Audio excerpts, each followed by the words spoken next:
So last year I built this skeleton that stirs a giant pumpkin. Well, this year I built a complete new one from the ground up so I could show you every step that goes into building one in case you want to try it. We're going to take this plastic skeleton, hack it apart, and then using supplies from our local DIY store, put it back together and bring it to life with a couple of small motors. Then we're going to carve this giant pumpkin out of foam blocks, put everything together, and then brew up some pumpkin ale just in time for Halloween. So let's dive in.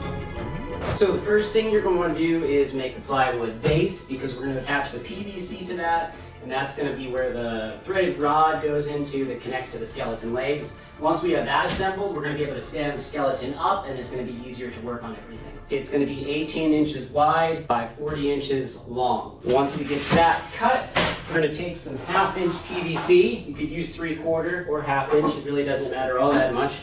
And we're going to cut 2 pieces at 12 inches. I'm going to use these PVC cutters, but you could also use a hacksaw or anything you have. Alright, so now that we have the base done, the next thing we're going to do is work on getting the skeleton's legs with the all-thread rod in them so that we can attach it to the base. So for the skeleton part of the build, as you probably know, there's a million different versions of these skeletons, and it seems like every year the stores sell a version that's not exactly the same as the year before. So for the skeleton I used last year, it's one of the skeletons that Target carries. I don't remember exactly why I used this one. It's great in some ways, but there's other aspects of it that are problematic. The spine is brittle and it's packed with screws and plastic tabs. So you can't just put a piece of all-thread rod through there without taking it apart, basically breaking everything, dremeling things out, then gluing it and hacking it and Frankensteining it back together. That's why I'm going to end up using one of these other types, which have the hollow spine that's really easy to mold with the heat gun. It's very easy to put a rod through there. Some of the good things about this one is that it is a little bit stronger plastic, so there is a little bit more substance to screw and bolt into. This one I got from Amazon. Some things that I think are going to work well for this build, and some things that I think are possibly going to be problematic. Good skull, good head, easy to work with. The spine is hollow. It's going to be really easy to put a rod through there and bend that. It's going to be really easy to disassemble this one. The other thing about this one is that the plastic on this is probably the thinnest and cheap plastic that I've seen on any of these skeletons. That's going to be easy to drill through. It's going to be easy to use a heat gun, twist things around, but I'm just hoping that there's enough substance in the important areas that those bolts and screws can really catch on and bite. I don't know, that just can hold up. But we're going to see how it works out. Yeah. Now listen, I don't advise that you do this if you do not have a strong background in bones and marrow.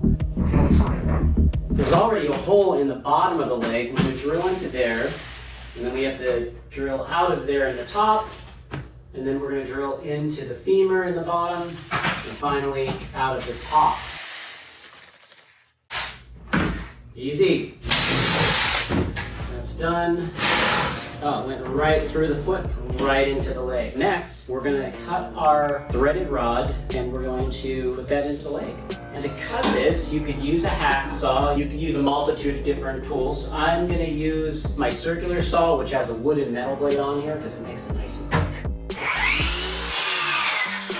Now that we have our threaded rod cut to size, it's going to extend out from the foot and then bend, come up to the knee, bend, and come out up by the hip. So start by taking the rod and putting it in through the hole that you made in the foot.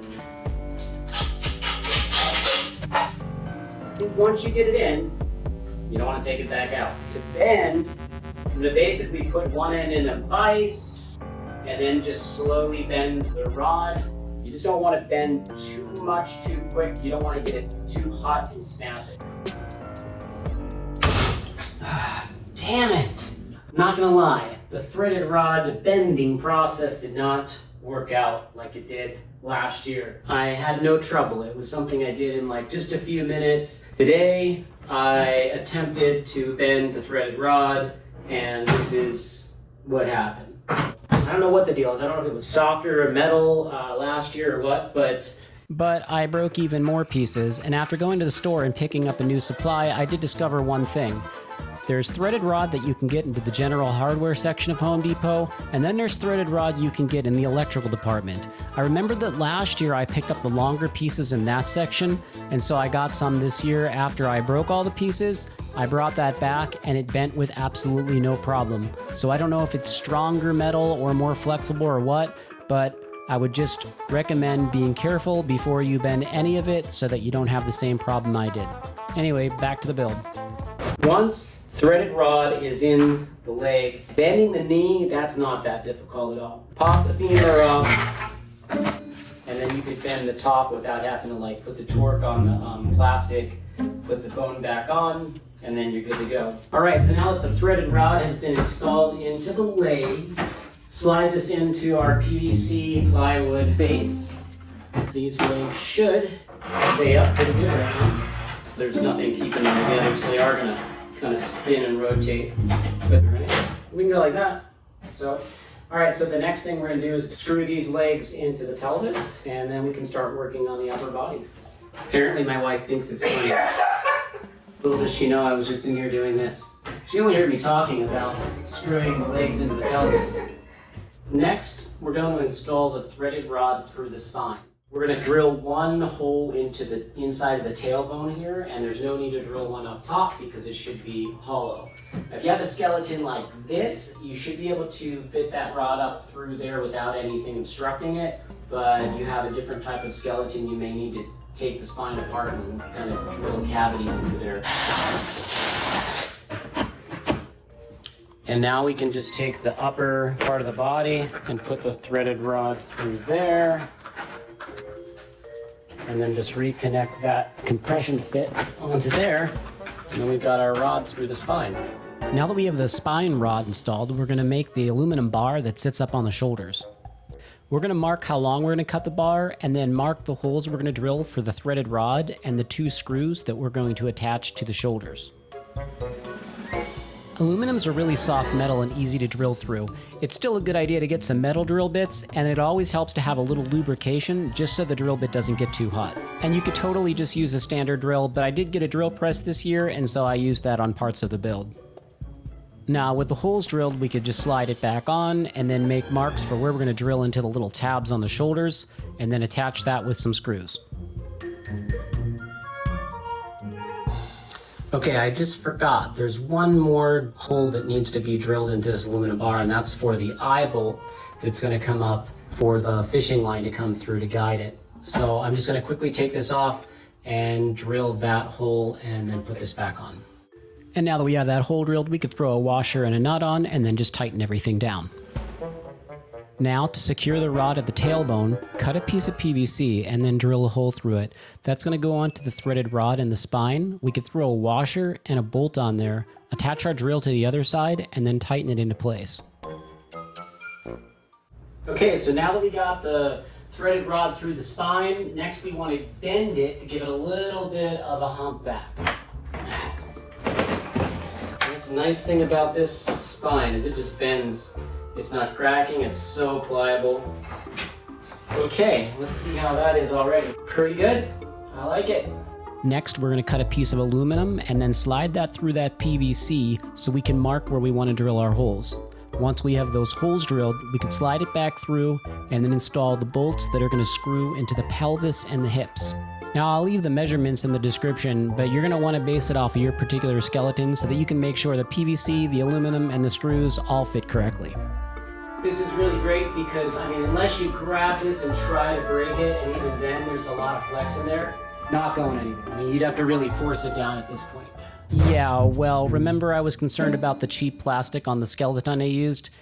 The legs basically started to buckle and twist after I moved it around, so I had to completely redesign the whole way that the hips worked. What I came up with was putting a piece of PVC through the legs and through the hips, and having the threaded rod come up through that. Now, the threaded rod wasn't long enough to be able to access the bolts, so I had to cut it in half on the ends so that I could tighten things down. Well, that seemed like it was going to work, but then that compromised the PVC and it started to twist and buckle after moving it around. And so finally I came up with this design.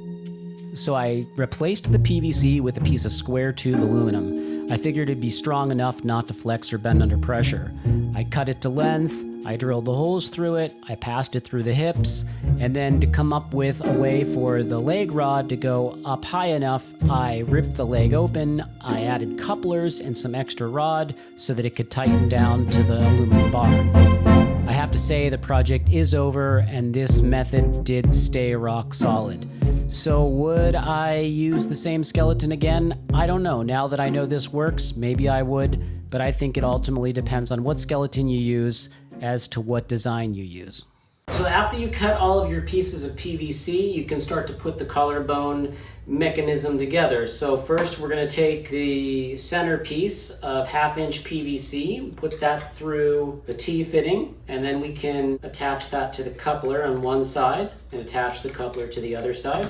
Now you can see I just pressed that pretty tight, so that neck is not going to move freely, but we're going to wait until we get everything together and then just slightly pull that apart so that it moves nice and freely. And then you can put your end pieces in on both sides. Give that a tap both ways. All right, so all pieces are in there. Now we're just gonna take that and loosen that a little bit, and now it's spinning and we're not gonna have any constriction to the head movement. So there we go, pretty simple. And then we can throw in some set screws just to make sure that these pieces don't move around.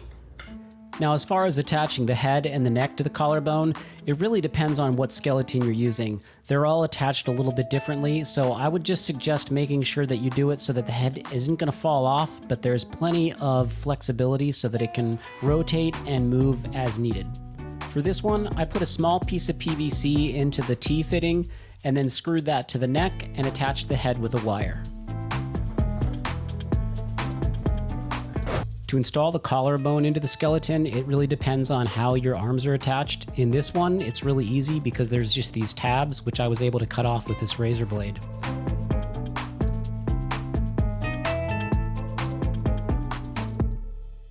The spine was getting in the way of my T-fitting rotating freely, so I just went in with the utility knife and cut away some of it.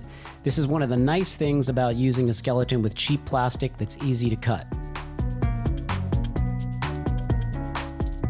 And now with that out of the way, we can go ahead and assemble the collarbone mechanism and put it in the skeleton. Once you get it in there, it's okay to leave it a little bit loose because we're going to need to move things around as we attach the arms and do some of the other work. Okay, so the motor that you're going to want to use for the skeleton's head movement to go up and down is this little motor. I got this on Amazon. You can usually get these in sets of up to 4. And they're not too expensive. Now these come with this little tab already connected to the end of the wires, and that way you can test to see if it's working okay. And once you connect it with this quick tab just to make sure the motor's working, you go ahead and solder the wires together. If you're new to wiring up motors, it can be intimidating, but it's really not that complicated. Just make sure you do your homework, play it safe, and don't do anything you're not comfortable with. I'll put wiring instructions in the description. And whatever you do, just make sure you put heat shrink or electrical tape over each individual wire so they don't touch each other, so this doesn't happen. Damn! So now it's time to start getting our motor ready to mount onto the skeleton. So I'm going to give you a brief overview of how it's all going to work, and then I'll show you step by step how we put it all together, all the parts you need, and how to do everything. What we're going to do is take a piece of aluminum bar, and we're going to mount that to the motor, and that's going to spin around. And on the other end of that, we're going to put this screw through it, and we're going to fix a washer to there. What we're going to do is cut a small, or drill a small hole through that washer, and that's what we're going to tie our fishing line through. It's going to then connect up to the head and pull it back and forth. To make the motor arm, we're going to cut a piece of aluminum to 4.5 inches and then mark and drill holes in both ends. Then, like this diagram shows, you're going to want to make 2 bends in that arm, and you'll see why in a moment. This aluminum is soft, and it's easy enough that you can put it into a vise and do most of the bending with your hand. And if you happen to have one of these sheet metal bending tools, it can also make the job easy, but it's totally not necessary. To attach our arm to the motor, we're just going to tighten this little set screw and then add some Loctite, a locking washer, and make sure everything's nice and tight so it doesn't come loose. Now we can take that washer and drill a small hole in it, and then we can tie the fishing line to it. We want about 2 feet or so of fishing line to make from the motor to the head.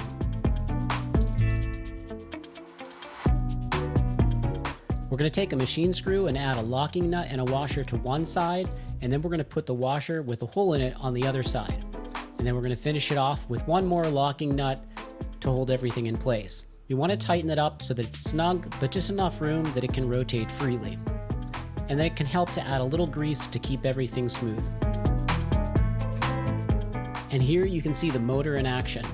Now you can see why we put the bend in the motor arm the way we did. It's so that as the string crosses over the center of the motor shaft, it doesn't catch on anything. Okay, so now we're going to start working on mounting the motor on the skeleton to control the head movement. So I'm going to place it in between the hips and then draw a line that is going to follow the contour of the bone there. And I'm going to take that over and bend that, and then it should fit in on both sides, and then we can screw it in and then mount our motor.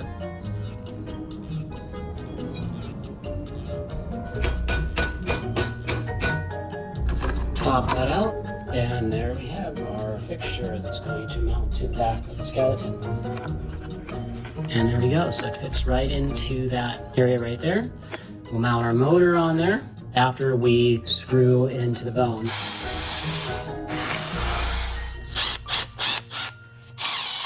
Turn it around and... Alright, so it's all attached there. Okay, so now we can mount the motor to the plate. Feeling like it's pretty tight against there. Next, we're going to attach an eye screw to the bottom and the top of the shoulder blade. Also, we're going to attach one to the back of the head where we're going to tie the fishing line. Then we're going to take this eye bolt that we bent and put it into the aluminum rod and tighten it into place. Then we can route our fishing line up through the eye hooks and tie it to the head.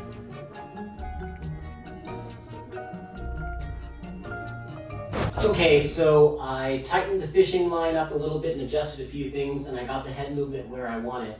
What I love is how when it comes up like to the top, it just slightly rotates, and I'll show you how I get that effect just by moving a few things around on the back. Before we do the jaw, I just wanted to show you a close-up of a few of the things making this function the way it is. Okay, so we've got our fishing line tied to this eye hook in the back of the skull. I have that kind of right, maybe an inch off of where the spine is. Then that goes through this eye bolt here, which we have bent over. Now, when you put yours together, you can, adjust where this eye bolt is. You can rotate it back a little bit. You can bend it a little bit more, bring it forward. You can also adjust how much line you have by just tying it a little tighter or a little looser.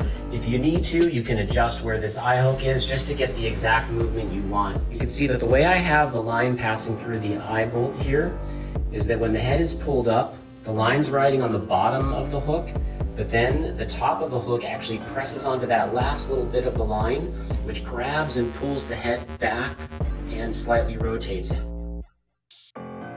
Now, after it was running up and down for a few minutes, I ran into one issue.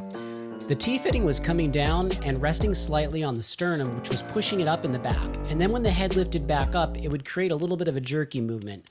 So what I came up with was to put an elastic band from the neck to the shoulder so that when the head lowers, it doesn't come all the way down and it's kind of suspended there in the air so that it has a softer lift when it comes back up. This worked out really well, and I would definitely do it again and use this technique on other animatronics I build. Okay, now it's time to work on the jaw. I'm using epoxy to glue some wheel weights to the bottom of the jaw so when the head lifts, it has some weight to drop open. And then I cut these nubs off and drilled holes through the jaw, passed a wire through the skull and connected it on both ends and bent it into place so that it wouldn't fall off but could move freely. And there we have the jaw movement now. Okay, so now the last part of the skeleton is get the arms on there, attach them to the stir stick that's going to go into the cauldron. For the arms, we want to start by taking them apart. For the left arm, we're going to drill a hole through the wrist and the hand and connect them together with a wire so that it can rotate freely. For the elbow, we want it to move freely, so we're going to connect it together with either a zip tie or a string so that it can also move freely. And to connect it to the shoulder, we're going to drill a hole in the top and then connect it with a fishing line or a zip tie so it can also rotate and move around easily. We're going to fix our right arm into this position. It's going to be holding the stir stick up, and we don't want it to move much. We can attach the hand with a zip tie like we did to the other arm because that can move freely. We're going to take the elbow out of its socket and rotate it like this, and then attach it with the screw. Now to attach it to the shoulder, we're just going to slide it over the PVC, and then we can rotate into the position we want. It's really important to keep this fixed in place, so what I did is slid this aluminum slotted bar through the PVC, attached it with a bolt, and then screwed that to the shoulder blade. I ran that through the arm and then slid it over so that it would be hidden. I did the same thing in the elbow, and then I secured everything together with bolts and a little bit of epoxy putty. So we're at the point now where we're going to take the stick and mount it to the skeleton's hand and bend them into shape. And we want the skeleton to be holding the stick like this. So I'm going to take that right hand, place it right up there with the thumb on the inside and the fingers wrapped around the outside. Now the first thing I'm going to do though is put a screw through the hand into the stick so that it's attached, and then I'll do the molding of the fingers. Okay, so now that we have that bolt going through and attached, we can take our heat gun and start to mold the fingers into the shape we want, which is my favorite part. I'm going to use this glove that's for camping when you're at the campfire, so you can pick the logs up. It's actually perfect for grabbing that hot plastic while you're working on it, and you can actually just kind of mold your fingers right over that. You start just by getting everything soft. I just wanted to get the hand kind of round around there.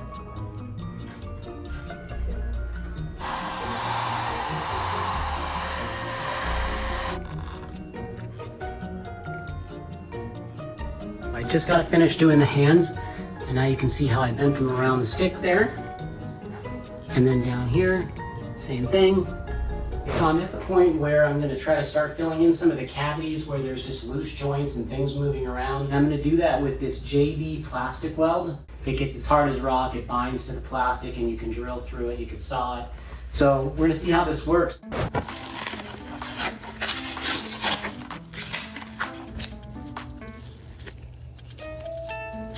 Man, this stuff is like sticky, it's like glue. Anyway, I'm gonna put some of this inside the arm here, and I'm just gonna shove some of that in there to try to create a nice bond. And then what I'll do is I'll be able to drill a hole through there, and hopefully that will also keep that in place. And another kind I picked up at Home Depot in the plumbing section is this EP200. It says it bonds to almost anything. This one I think was a little less sticky and easy to work with, and I'm just going to mix this with my hands because I can't take trying to do gloves.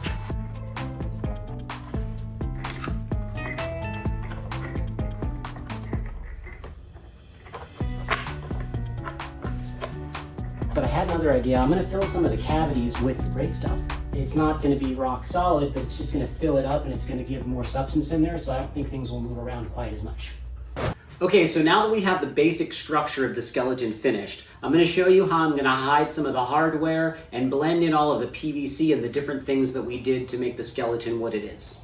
I'm using this moldable clay foam. It's kind of an interesting substance. It's stretchy, it's a little bit sticky, but it doesn't leave a residue. Anyway, it works really good to cover up all of the hardware. You can kind of just stretch it over places and then smooth it out and mold it into the shapes you want and then paint over it. Okay, so I finished doing all of the foam clay molding around the different parts of the skeleton, and I'll show you how that turned out. This was the aluminum bar, and I just put that clay on there and over the eye hook up here. Here it is on the PVC. I just filled in some of the cavities in the joints here and the pelvis. Here's the upper leg there. And then I just put some of that foam clay around the motor, so it's going to help it stay a bit waterproof and cover up some of that metal. After spraying on a coat of primer, I brushed on some Drylock mixed with white paint to give the skeleton an aged and bone-like texture. So I just finished putting on that coat of paint mixed with Drylock. So you can see it has a really rough texture, which I think looks more realistic. A little cruddy in some places, but it is supposed to be a dead skeleton. Next, I added hot glue to the jaws and fingers and then brushed on a coat of acrylic orange paint. This makes it look like the pumpkin guts have gotten all over the fingers and all over the skeleton and really creates a cool effect. Okay, so now let's talk a little bit about the base and how we're going to mount the motor on there and how we're going to put the cauldron on there and kind of assemble everything together. First of all, you have to decide what kind of cauldron you're going to use. I mean, if you're doing a witch and you want a standard black cauldron, you could probably go buy one or make one. If you're going to do a pumpkin like I did, you have to first of all figure out how you're going to make that pumpkin, and if you do that, you have a couple of options. Last year, I started off with the cauldron by going to Lowe's and finding this big flower pot. I decided that I wanted to have this as a separate piece and then build my pumpkin to go over top of it. There's a lot of options if you're not going to do a typical cauldron, or even if you're going to make a cauldron. This is a good container I got from Home Depot. Another good container I got from Home Depot. Another container I got from Lowe's. And I happened to catch this out of the corner of my eye when I was at the local grocery store, and I picked it up for $8.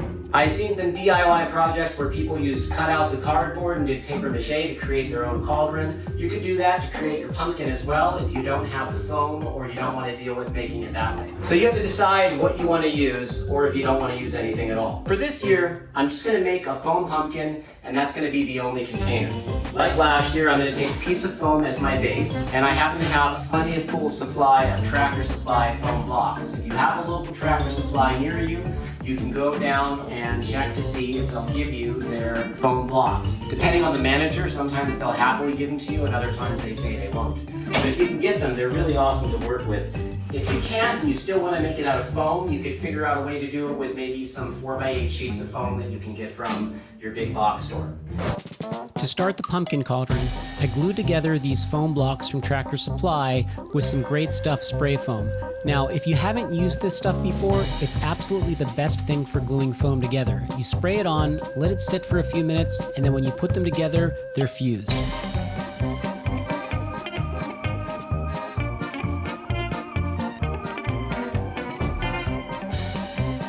Next, I drew a circle on the top and the bottom of the blocks so that I could start cutting out the shape with my homemade hot wire tool.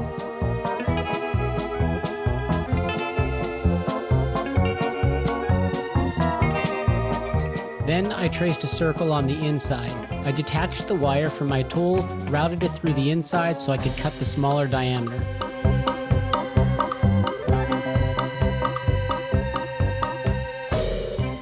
And then I cut more away from the edges of the top and the bottom before attaching it to this base. Now it was getting late, so I went into my Dexter tent so I could continue to carve the pumpkin. Here I'm using a hot foam knife. Now if you've never used one of these, it's an amazing tool for cutting foam. It's got a razor sharp blade on it that gets hot and slices right through. Next, I started to shape it with a horse brush. It's like a rough rasp tool, and it works great, but it makes an absolute mess, so it's really great to try to do as much as you can with the hot knife before you start using this. Next, I attached a string to the center and then drew lines so I could start carving out the ribs.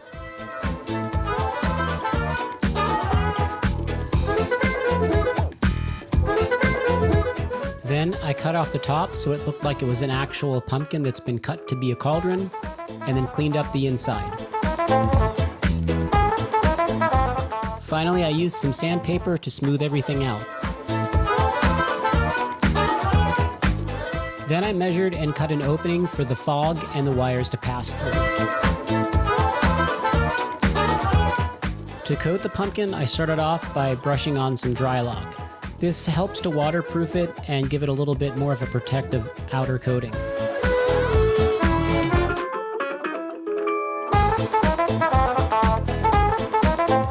Now, even after sanding, using a rasp or horse brush can leave a lot of pits in the foam. So I'm wiping on a layer of lightweight, quick-dry spackling, which will really help to fill those in before putting on one more coat of Drylock.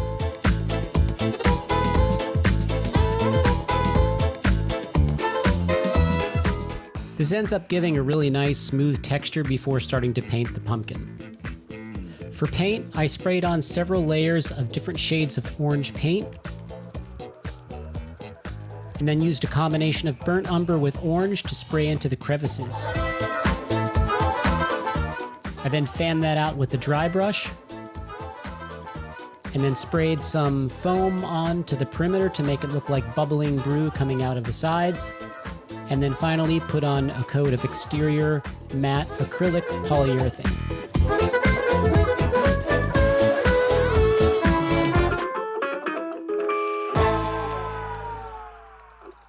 So for the motor that we're going to put into the cauldron that creates the stirring motion, I'm going to use this wiper motor. These are for cars, for the windshield wipers. You can get these on Amazon. They range between 20 to 30 bucks. Along with that, you're going to need a speed controller, which you can also order. They're relatively inexpensive on Amazon. And these come with an on-off switch. You can either have it off, on, or you can reverse the direction that it rotates in. On the bottom, they have a label for where you put the hot and the negative from the motor and where you put the hot and the negative from your power source. And then you're going to need this AC/DC adapter.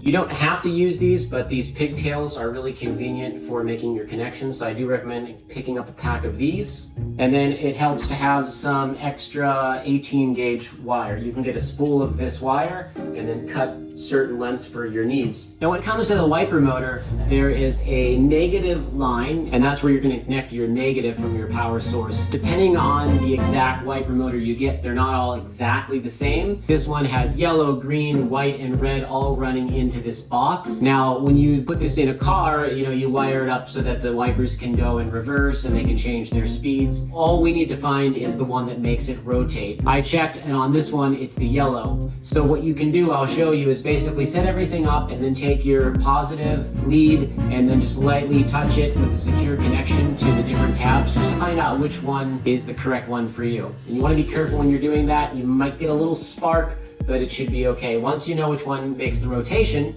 then you can proceed to hook everything up. To connect everything up, we're going to cut the end off of our power adapter, splice it, and then attach the red to power positive and black to power negative on the speed controller. Then we connect the pigtail to the motor power and negative of the speed controller. Next, we'll take a couple feet of our extra wire and connect it to the pigtail with some solder. Once that's soldered up, make sure to throw some heat shrink over all of the connections, and then you can move on to connecting the motor. You can use these little tabs, or you can directly solder the red and the black wires to your motor. Throw on some heat shrink and electrical tape, and you should be all set. Now, hopefully everything connected up correctly, and we'll give it a test. Connect the pigtails, turn our switch on, and then turn on the speed controller. And sometimes it takes a little bit of rotation before it starts to turn, but there we go. It is turning, full speed, and we're only going to be running at a really slow speed for stirring the cauldron. I mean, you can run it at any speed you want. I like it to go slow. Okay, so now I'm going to show you how I built the arm that mounts to our wiper motor inside the cauldron, and this is what stirs the stick around. What happens is we mount this threaded rod onto the motor, and then we can put an arm onto that and bolt that into place with some nuts, and then that's going to rotate around and our stick will sit into this little cup and go around the cauldron. And at the top of that, we're going to have our plexiglass disc that's going to rotate around with our bones and make it look like there's stew going in there. So last year, I used 2 pieces of perforated flat bar that I got from Home Depot. One piece was a little bit thin, so I used 2, bolted them together. What's nice about this is it already has the holes in it, so you don't have to do any drilling. Now on the end of it, I used the lid from a spray paint can. I put some pink insulation foam and cut out a hole for a bearing to sit into.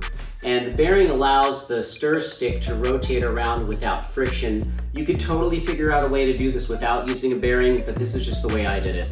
This year, I'm gonna use this square tube aluminum. This is nice and light, but also very rigid, so there won't be any flex or bend. Once I cut it to length, I'll just drill 1 hole in the middle to fit over the threaded rod, and one at the end to fit the cup that our stir stick will fit into. To make the motor arm, I drilled some holes into the aluminum bar, and then took a piece of wood and marked out where I wanted to put the bearing. I drilled that recess out, and then drilled a smaller hole for the screw to fit into.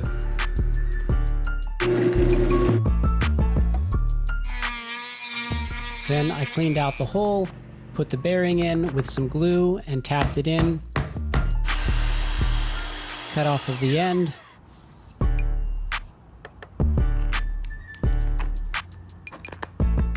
and then attach that to the aluminum bar. This was a different design than I did last year, and while you could do it many different ways, I was really pleased with how this turned out.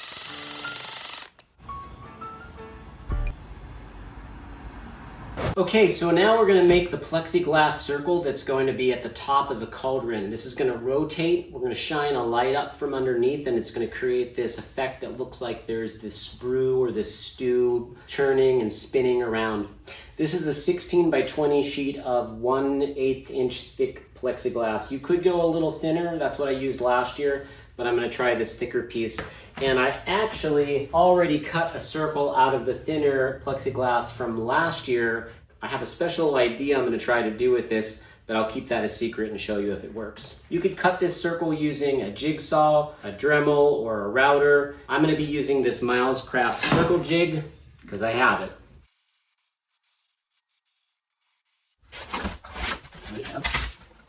Now that we have our plexiglass disc cut into the circle, we're just going to go ahead and drill a hole in the middle so that our threaded rod can come up through there. All right, so our threaded rod is now going to be able to go up through that and rotate on there. The other hole that we're going to need to drill is for the stir stick to pass through. In the one that I made last year, I put a couple extra holes thinking that maybe it would help fog to come up out of it or light to pass through, but I don't think it really helped it out all that much, so I'm going to leave that out of this year's design. For the hole that the stir stick goes through, you can start by drilling a hole that's roughly about 3 inches in diameter, and you might need to make it a little bit bigger. You just kind of have to see how the rotation of that stir stick ends up being, because you don't want it to rub on the sides of that hole.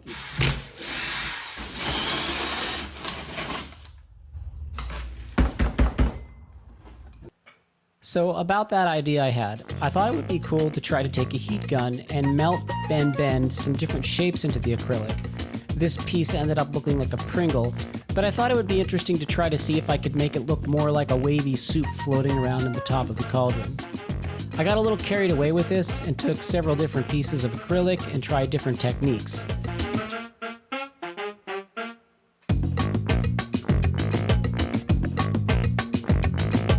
Not all of it turned out great, but I think there's some potential ideas for the future.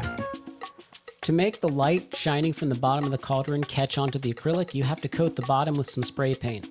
After that, I just glued some bones to the top of it and put a little bit of extra paint here and there to make it look like there was a soupy brew going around and around.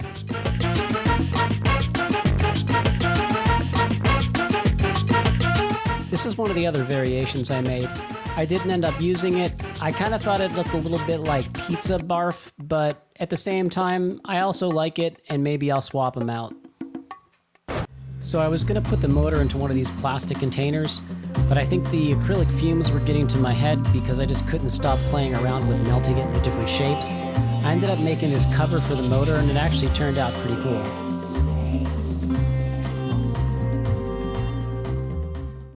Now I'm going to start working on the fire ring that goes around the bottom of the pumpkin. To make fake rocks to go around the perimeter, I'm going to use some of the off scraps of foam that I used for the pumpkin. I'm going to use some actual sticks and cut those up to place them around the fire ring. I'm going to use some of these bones from the bag of bones that I got, and then I'm going to coat it with some dry lock, which makes it look like it's charred and ash, and that's going to go in the spray foam that we're going to put around the perimeter of the pumpkin. First, I'm going to break some of these sticks down. This is probably one of the easiest parts of this entire project. So to make the rocks out of the foam, I'm going to cut them into their basic shape with a hot knife, and then I'm going to use a rasp, some sandpaper, and a fillet knife to shape them into the shape I want. I'll also use a heat gun, and that'll help to create a bubbly kind of rocky texture. And then the next step is just to paint them. Definitely got to use one of these masks. You need this pink kind if you want to protect yourself from the fumes of cutting foam.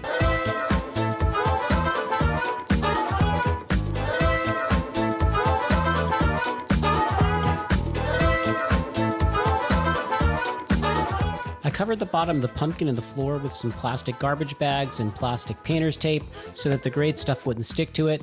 I laid in the rocks and then added some string lights. Then I painted the rocks with dry lock.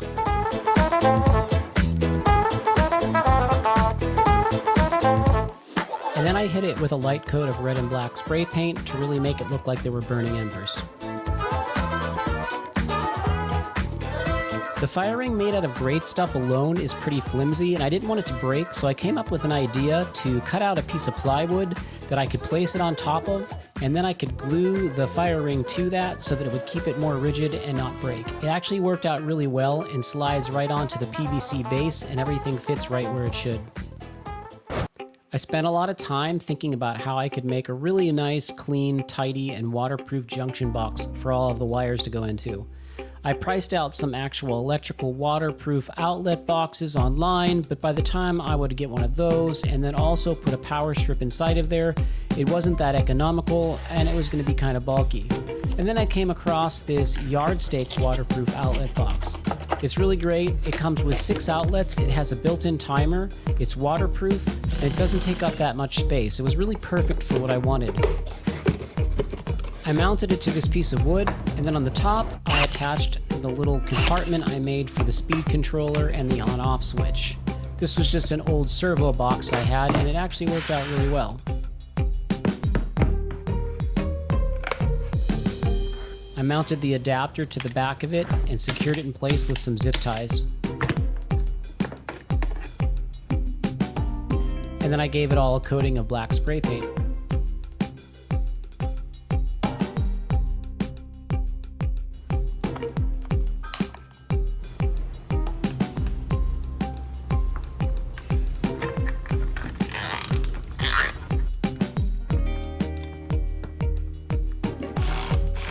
This ended up being one of my favorite parts of the entire build.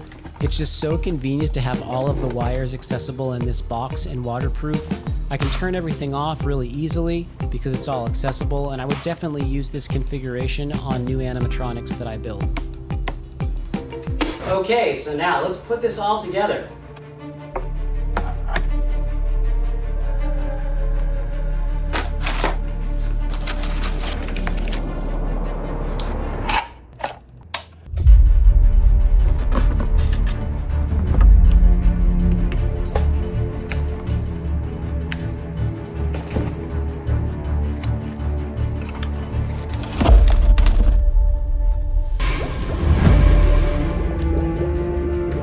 Alright, well there you have it. The Pumpkin BREWMASTER is finished. If you're going to try to build one of these, I would love to see it. Make sure to share. If you have questions along the way, leave them in the comments and I'm more than happy to help. If you enjoyed this video and you'd like to keep up to date on other builds that I do, make sure to like and subscribe. I'm Dennis with Dead On Design. Thanks for watching.